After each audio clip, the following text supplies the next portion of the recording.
Hiyo bana, kwa wakazi wa Dar es Salaam DZM bana, mji kasoro bahari, kumekuwa kuna harakati nyingi sana ambazo zimekuwa zikifanyika pale, mji ambao watu wake wako busy bana masaa 24.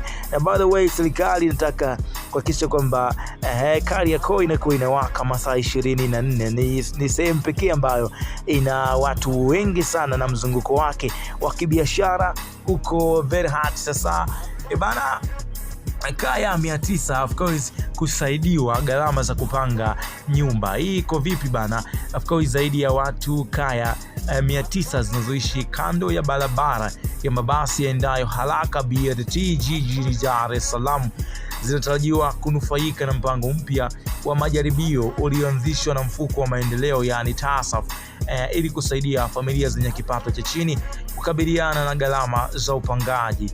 Mpango huu ambao unatekelezwa na ushirikiano kati ya TASAF na wakala wa barabara ya TANROADS na wakala wa mabasi yaendayo haraka DART inalenga msaada wa kifedha kwa kaya zinazowasiliwa kupanda kwa kodi ya nyumba.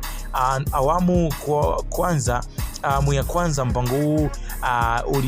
mpango huu inayotekelezwa kwa miezi 6 kuanzia kati ya wilaya Ubungo, Ilala, Temeke. Kila kaya inastahili kupokea 480,000 kwa miezi 6, sawa na shilingi 80,000 kwa mwezi. Jumla ya fedha zitakazotolewa ni zaidi ya milioni 470. Kwa mujibu wa The Citizen, mkurugenzi mkuu wa TASAF Shedrack Mzilai alisema mpango huu utasaidia kaya maskini kukabiliana na changamoto za maisha na kunufaika na fursa za kiuchumi zinazotokana na mfumo wa BRT.